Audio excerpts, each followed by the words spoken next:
Hello everyone, and welcome to the 5th entry in my series covering this enormous iceberg chart made by brazillianhuevolution on Reddit. And in this video, I will cover the 5th tier of this iceberg. You might notice that this tier has a lot of entries, and you'd be right. It is the biggest tier on the iceberg, and so because of this, I won't cover every single entry for the sake of getting these videos out in a reasonable time and for the sake of my sanity. I'm sure you all know what an iceberg chart is by now, so let's get straight to the video. Tier 5, Bob Jenkins. Cancelled IndyCar races. The first row of this tier is made up of IndyCar races which were planned but ultimately cancelled, which I just so happen to have already made a video about, so watch that if you want to learn about the cancelled IndyCar races and the stories behind them. Grand Prix of New York City. Getting a race on the streets of New York, America's most populous and recognizable city, has always been the dream of many a race promoter, but eventually all plans made fell apart or simply failed to even get off the ground, since the popularization of racing in the 50s to the present day. Formula One tried to do so in 2013, with the Grand Prix of America planned to be a street circuit in New Jersey, across the Hudson from the famous New York City skyline, but then was called off when the promoters repeatedly breached contact, and the race was cancelled. IndyCar had a race in the New York area, the Meadowlands Grand Prix, held in New Jersey in a stadium parking lot since 1984, which despite its favorable location, had bad attendance and thus profitability, and so was cancelled after the 1991 running. For 1992, an ambitious plan to replace the Meadowlands race for a street circuit in Lower Manhattan was spearheaded by team owner Chip Ganassi, who was on a self-proclaimed quest to make this race America's greatest street race. These grand propositions would require an equally grand venue, so a track around the base of the Twin Towers, arguably the most recognizable landmark in New York at the time, was proposed and established. The layout was optimized to close down as little of the crowded Manhattan streets as possible, and so a loop around the World Trade Center complex, with 2 streets and a hairpin located on West Street to finish the track, was chosen as the final layout. But as the race date drew closer, opposition grew stronger, not just because of the closed down streets or the noise of the cars, but because the race's main sponsor and cash source, Marlboro, was facing criticism in the face of turning Lower Manhattan into one giant billboard promoting smoking, while the city was trying to advocate many big anti-smoking policies. More costs piled up in the months leading up to the race, with the projected $10 million budget proving to be too small, and Marlboro advised that the race in 1992 be cancelled in favor of running it in 1993. But a terrorist attack on the World Trade Center complex in the February of that year ended that plan before it started, and to date, no race has been run in New York or even in the New York metro area, leaving this race just one of many to be planned but later called off. IndyCar testing at the Daytona Roval. IndyCar does not race at the Daytona International Speedway due to a variety of reasons, mostly due to safety, as projected speeds are around 240 miles per hour, and crashes would be extremely dangerous. IndyCar went there once, in 1959, but never returned again for the aforementioned reason. But in 2007, the Indy Racing League held a preseason test at Daytona, not on the oval, but on the combined oval road course, which is most famous for hosting the Daytona 24 Hours endurance race. Drivers gave the track good reviews as a testing venue for its good mix of high, medium, and low speed corners, but raised doubts about the viability as a host for a race due to the way the cars behaved on the steep banking being very difficult to control, and the transitions proving difficult for the cars to handle.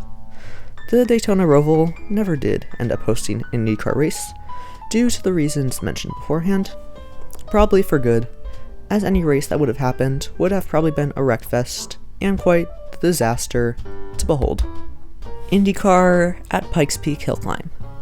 The Pikes Peak Hill Climb is one of the most storied events in racing, being run every year from 1916 to the present, only going on hiatus for the Second World War. The course itself is a hill climb held on the Pikes Peak Highway, which winds its way up 7 miles and 1,400 feet of elevation gain to the summit of the mountain, and was entirely dirt up until 2001, when the highway started to be paved and became entirely asphalt just in time for the 2012 running of the race. Way before the paving of the track, when it was still entirely gravel, the hill climb was a non-championship part of the IndyCar calendar from 1946 to 1970, where IndyCar teams made the trip out to Colorado each summer to compete against each other and many other different types of cars to see who can make it up the winding mountain road to the summit the fastest. During the period the hill climb was on the calendar, it was won most times by IndyCar drivers, with names such as Mario Andretti, Al Rogers, Louis Unser, Bobby Unser, and Al Unser winning the event. Geez, the Unsers really were the king of the mountain during the 60s. Only 2 years during that decade were won by a non-Unser driver. In the late 60s, IndyCar's influence waned at the event, as the cars got more specialized for asphalt ovals, and drivers switched to cars more suited for the winding mountain curves and hairpins. The event was dropped from the IndyCar calendar after 1970 due to the series modernizing and switching away from dirt courses, and has stayed off since. But IndyCars have returned to the mountain periodically, most recently with Jared Hildebrand driving one at the 2021 running of the event. American IndyCar Series. The Can-Am Series was well known in the 1960s and the early 1970s for having the fastest and most outrageous prototype cars racing in it.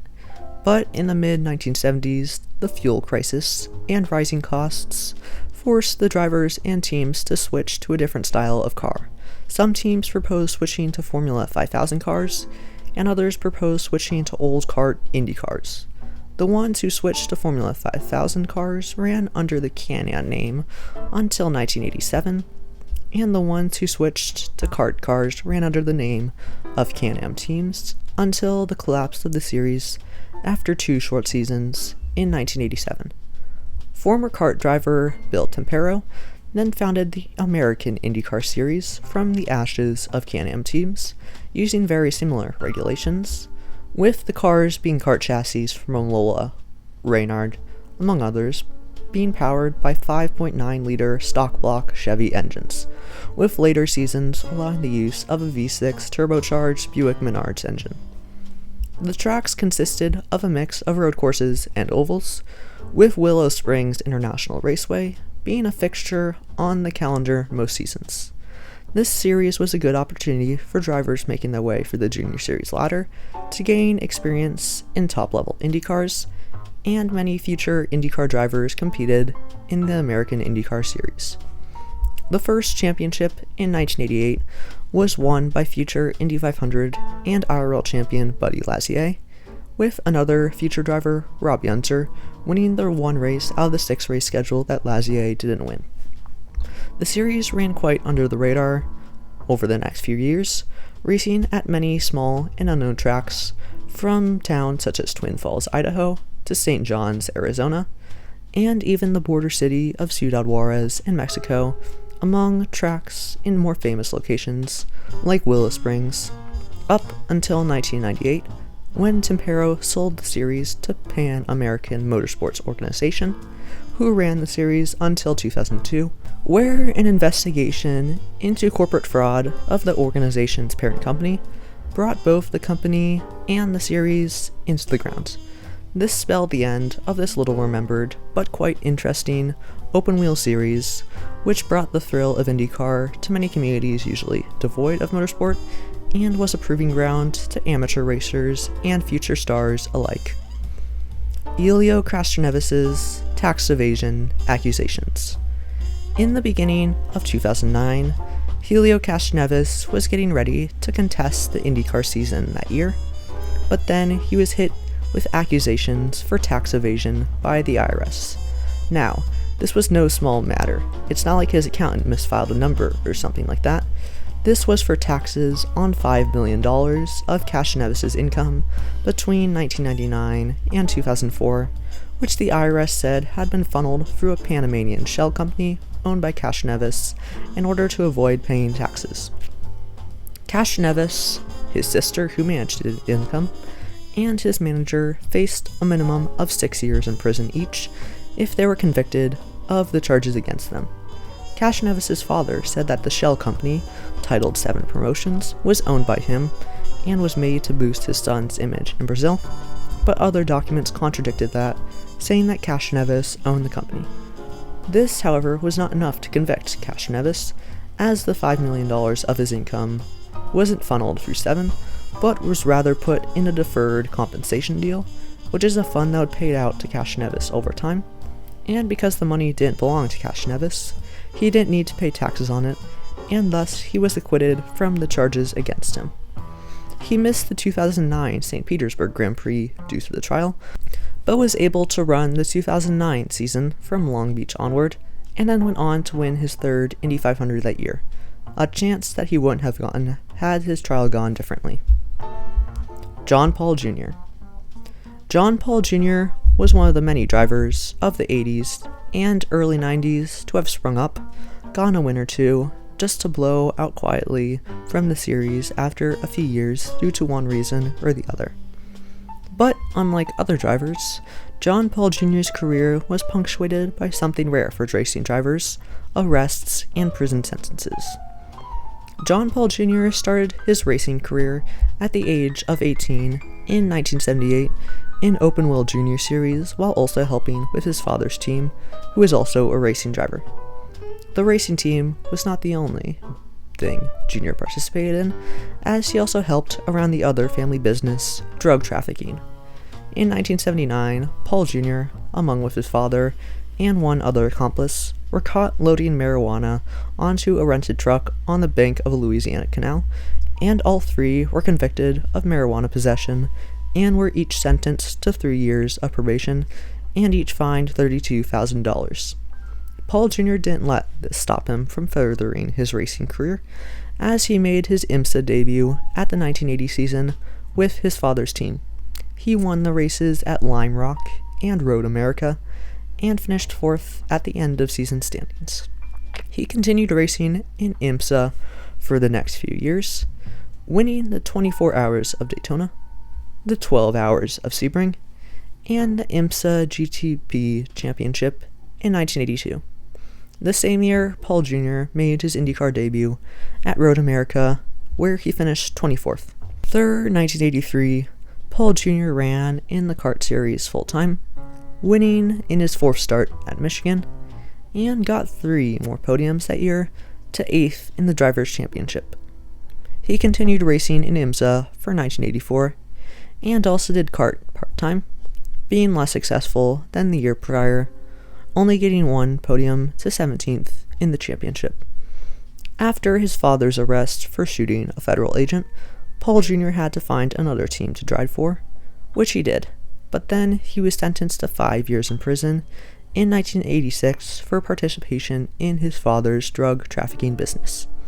He only served 2.5 years before getting out in 1988 and continuing his racing career in IMSA in 1990 and in kart part-time, mostly contesting the Indy 500, and he made his return to full-time IndyCar racing in the IRL in 1996, and he got his first and only win in the series at the 1998 Texas race.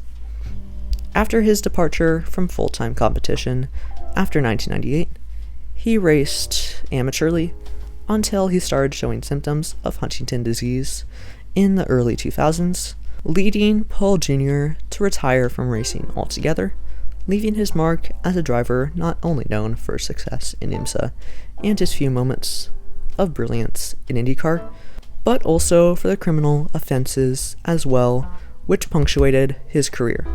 Safety truck at 1991 kart Detroit race. For IndyCar's race on the streets of Detroit in the 1991 season, the race was going along steadily until lap 43, when Dennis Vitolo misjudged his braking point and crashed into the turn 10 barriers.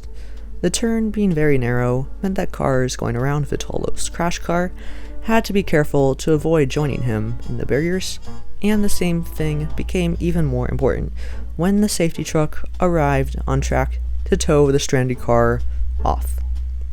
But when Mario Andretti came around the 10th turn, he locked up his brakes and slammed head-on into the back of the safety truck.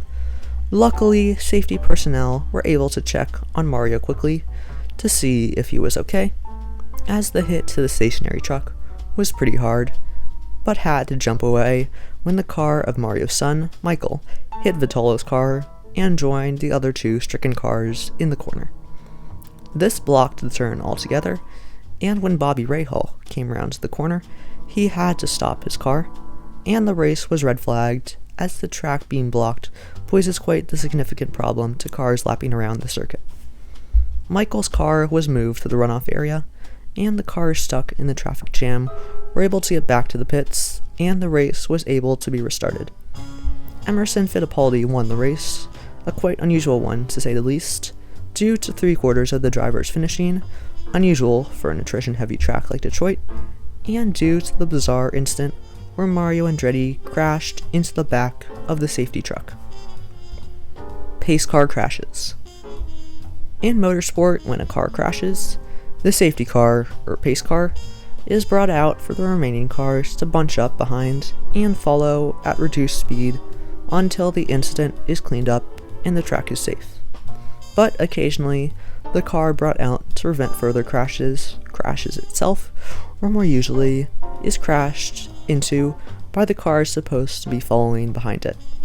There have been instances of this happening across many forms of motorsport, but I'll just focus on the time the pace car for Indycar has crashed right now. For the 1971 Indy 500, local Dodge dealer Eldon Palmer was driving the pace car along with IMS owner Tony Holman, astronaut John Glenn, and ABC reporter Chris Schecknell as passengers. Palmer had a cone he put near the pit entry to notify him when to brake when coming into the pit lane, but when race day came, someone moved the cone, and when Palmer drove into the pits leading the cars to the green flag, he didn't have his braking indicator, and so went flying into the pits way too fast and lost control while braking, careening straight into the photographer's stand. Luckily, no one was killed by the speeding out of control Dodge, but a few of the photographers were injured. For the 2001 IRL race at Atlanta, the pace car was coming out of the pits to start leading the field, but then it collided with a car turning onto the apron, going up on two wheels for a few seconds before landing back on the ground and promptly returning back to the infield. For the 2018 race at Belle Isle, GM executive and seasoned pace car driver Mark Roos was leading the field around the track, but then lost traction after going over a bumpy section of the track and spun and hit the wall. The crash tore off the Corvette ZR1's bumper, but safety crews then arrived to clean everything up and to unclog the traffic jam that had formed. Roos was fine, and the race was able to be restarted with a new pace car and new driver Orla Servia driving it. Andrea Moda sponsoring Davy Jones at the 1993 Indy 500. Andrea Moda is infamous in Formula One for being one of, if not the worst team to ever exist. The team failed to qualify for all but one race, one they retired from, and its owner, Andrea Sassetti, who owned the shoe company of the same name, which the team was meant to promote, spent half the time in his team's only active season of 1992 trying to kill off one of the team's drivers, and the other half not allotting the team any money. The team was kicked out of the championship in the days before the Italian Grand Prix, and justifiably they didn't return to F1 for 1993. But the name did come back to motorsport, with Andrea Moda sponsoring Davy Jones's car at the 1993 Indy 500. Davy Jones went on to finish 15th, 3 laps down. Not the best result ever, but not the worst ever, considering Andrea Moda's previous performance in other motorsport, where even getting on the grid is a miracle. Danica Patrick's stolen race car. In the lead up to the 2009 month of May, Danica Patrick was one of the drivers predicted to fight for the race win, as her team was proven to be fast by the 2 top 5s she got in the previous 3 races. Things were looking up for her and her team, Andretti Green Racing, as they had secured a new sponsor that was set to be revealed May 1st, but then a car was stolen from Andretti Green Racing's shop. Cars being stolen from race teams is very rare, but not impossible, with examples happening before, but these are usually when the cars are in transit, and not when they are sitting in a heavily locked down building. Furthermore, security footage from the robbery surfaced on YouTube, where the thieves just walk up and into the shop, roll the fully built car into a transporter, and drive off. Many thought that something was off, as the shop building is usually locked down, and the cars in there sit in pieces, not fully assembled. And the suspicion was enforced when a very amateurly put together faux news report with no obvious station surfaced on YouTube about the robbery. If you haven't put this together yet, this was a PR stunt by Andretti Green Racing to promote their new sponsor unveiling, and a very badly put together one at that, to promote the launching of the new car for the 500 that year. Bill Elliott testing with Chip Ganassi Racing. Bill Elliott is a driver most known for his exploits in stock car racing, with him winning the NASCAR championship in 1988 and being named NASCAR's most popular driver 16 times. But 2 separate times he tested in Indycar for Chip Ganassi Racing. The first time was in 1989, when Elliott took a Ganassi Indycar around a few laps of Michigan International Speedway, and the second time was in 2004, when Elliott was persuaded to try out an IndyCar while practicing for the IROC race at the Indianapolis Motor Speedway. Elliott ran a few laps before he had to cede the track to someone else, but he stated that he would have liked to run more if he had the track time, as he said that he had enjoyed it. Elliott stated that he would have liked to run the Indy 500 if the NASCAR schedule had permitted him, but he never did after his retirement from stock cars, probably due to the fact that he was in his 50s at the time, and not the hottest prospect for teams to consider giving a seat to. Paul Tracy's broken front wing at the 2005 Toronto Champ Car race. For the 6th round of the 2005 Champ Car season, held at the Toronto Street Circuit, the two drivers locked in a heated championship battle. Sebastian Bourdais and Paul Tracy started first and second respectively when race day came around. Bourdais took the lead in the early part of the race, with Tracy in hot pursuit behind him, and when the two came in for green flag pit stops on lap 34, Bourdais had a slower stop than Tracy, and the two, which happened to have bordering pit stalls, exited at pretty much the same time. Tracy appeared to have the lead, but then Bourdais went on the outside of him at pit exit and clipped his wing with his rear tire, breaking part of it off. This cut Bourdais' tire in the process, and he was forced to pit to change it. But despite half of his wing being missing, he was able to carry on.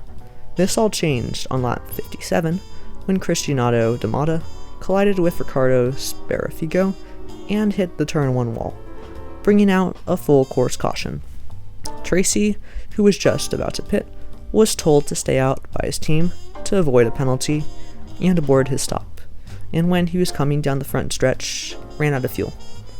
Tracy promptly blasted his team on the radio once he stopped his car, and took a short walk back to the pits, in which his frustration with a good shot to win being flushed down the drain can be seen in a very short interview he gave right after he got in the pit lane. Yellow came out, I had to come in, you can't come in under the yellow, and I'm out of fuel, so that was it. The team owner, Jerry Forsyth, was furious with the crew for not bringing in Tracy, and he was quoted saying, "I read them the riot act on Sunday. If this happens again, there will be a whole new crew in that stand. It better never happen again. This is the second time. The first was too many. We cannot have this happen, not from the caliber of team we have." Bourdais would end up walking away with the championship at the end of the year, and Tracy, who had collided many times with Bourdais in the previous years, would take a decade before reaching out to Bourdais to apologize for the feud in 2015. Vitor Meira at the 2009 Indy 500. 141 laps into the 2009 Indy 500, a crash from Nelson Philippe had brought out the yellow flag, and many cars dove down pit lane to get serviced. The AJ Foyt racing car of Vitor Meira appeared to be having a normal stop, until Meira pulled out from his stall too early, severing the fuel hose and spilling fuel on his car, which promptly caught on fire. Meira's crew and safety personnel were thankfully able to put the fire out quickly through spraying water and fire retardant on the car, and luckily no one was injured, but it looked like Meira's day was over. Surprisingly, when the fire was extinguished, Meira pulled away from his pit stall and back into the race, and he didn't even lose a lap in the process and was able to catch up to the main pack before the restart. Meira was running fine in 19th place in the race until lap 173, where the car of Rafael Matos attempted to overtake him on the outside of turn 1. Matos then turned into Meira, sending Meira into the wall, which he then slid on 2 wheels across until falling back on 4 wheels and coming to a rest in the short chute. Meira broke 2 vertebrae in the crash and was promptly rushed to the hospital. Meira was out for the rest of the 2009 season, but returned for 2010, even getting a podium on his return in St. Petersburg, a good redemption story for the 500, in which he had 2 race-ending incidents punctuate his 500. Juan Pablo Montoya's garbage bag incident. In qualifying for the 2016 Indy 500, Juan Pablo Montoya was making a run to try and get a good starting position on race day, hoping to get 2 500 wins in a row. But as he was coming through turn 3 on one of his laps, he appeared to lose grip and slowed down to avoid hitting the wall. This surely ruined Montoya's qualifying run, but then a large black trash bag, which had made its way onto the track, escaped from the back of Montoya's car, showing it was the cause for his near crash and the ruining of his qualifying attempt. IndyCar officials waved off Montoya's run, allowing him to make another attempt, due to the trash bag being an incident out of Montoya's or the team's control. Montoya qualified 17th in his next attempt, 3 of any trash bags messing it up, but on race day he didn't get the opportunity for a good finish, out with crash damage after spinning coming out of turn 2 on lap 63. Dixon x Franchitti crash during the 2007 Detroit race. The 2007 IndyCar Detroit race was the penultimate one of the season, where Scott Dixon and Dario Franchitti went into while being locked in an intense championship battle. Pole sitter Helio Castroneves was out midway into the race after crashing with Thomas Scheckter, leaving the lead open for Tony Kanaan to take and lead for the rest of the race. In the closing laps, Kanaan was leading, 2004 Indy 500 winner Buddy Rice was second, and championship contenders Franchitti and Dixon were running 3rd and 4th, battling for position. As the clock ran down from 1 minute, counting to the end of the race, Rice, Dixon, and Franchitti were running quite close together, with Kanaan a few seconds out in front. Dixon was trying to get past Rice quite aggressively, and as the two went into turn 7, Dixon dive-bombed Rice, bumping Rice into the barriers, but then Dixon spun out from the contact. Franchitti dived to the left to avoid him, but Dixon's car went into the wall, collecting Franchitti.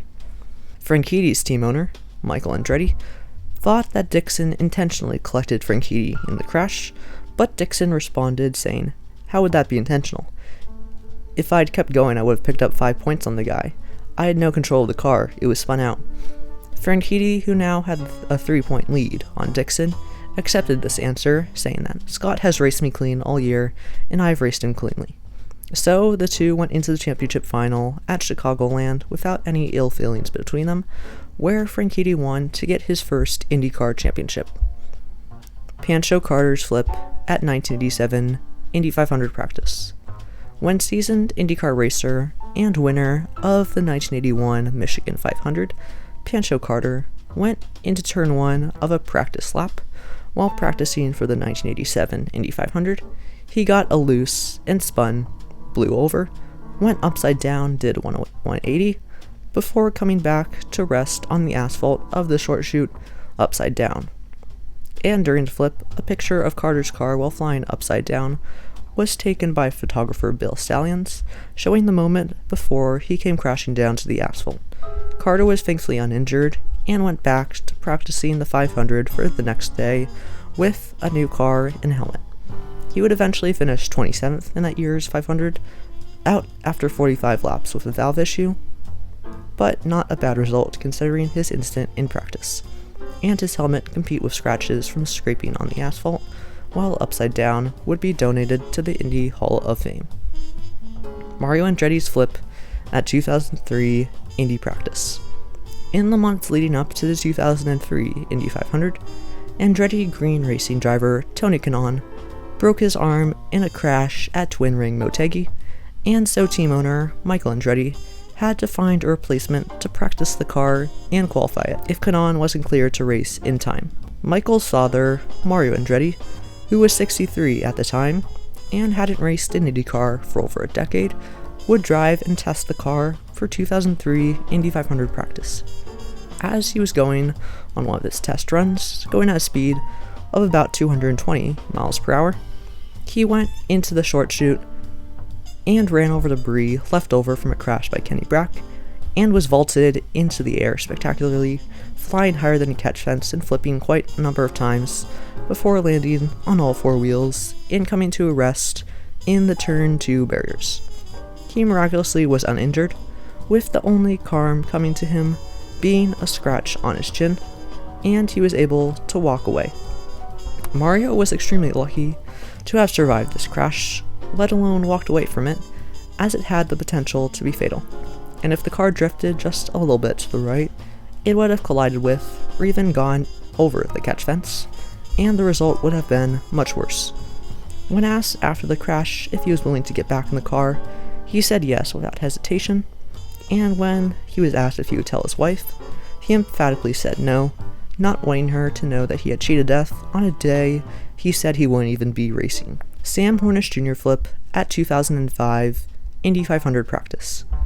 A very similar accident happened at Indy 500 practice just 2 years later, where Sam Hornish Jr. and Paul Dana were running on track, but then Dana spun going out of turn 2, violently hit the wall, spreading debris on track, which Hornish then ran over and flipped in a manner similar to Andretti. He hit the ground on 2 wheels and came to a rest on the back straight, resting upside down. Hornish was able to recover from the setback in practice to take second position in qualifying, but then his luck in practice struck again in the race, and he crashed out on lap 146. Nitromethane used during Indy 500 qualifying. Nitromethane is a racing fuel well known nowadays for boosting car performance due to the fact that it requires less oxygen to burn than more traditional methods, but this was not as well known in the late 40s and early 50s until hot rod racer Vic Edelbrock experimented with using the fuel in midget cars alongside with reinforced engine parts to handle nitromethane side effects. The project succeeded with driver Roger Wodd taking the car to victory at Gilmore Stadium, and many other race teams caught notice, and by 1952, half of the teams participating in the Indy 500 that year were using 10% nitromethane fuel in qualifying, and some even brought mixes into the race itself.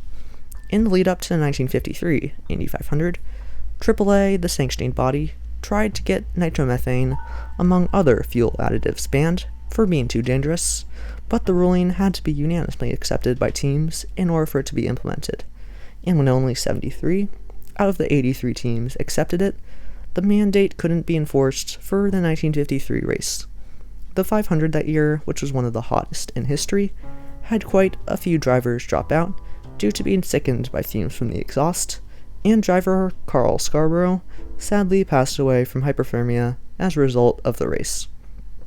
IMS officials made their intention clear to try again and ban nitromethane for 1954, but this didn't come to fruition just like its predecessor.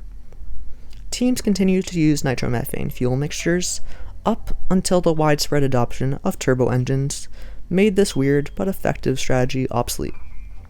Well, that concludes the video. I've covered most of the entries in the tiers, all of the interesting ones anyways, and I hope you enjoyed. If you liked the video, like it. If you like the content I put out, subscribe, and I'll see you next time.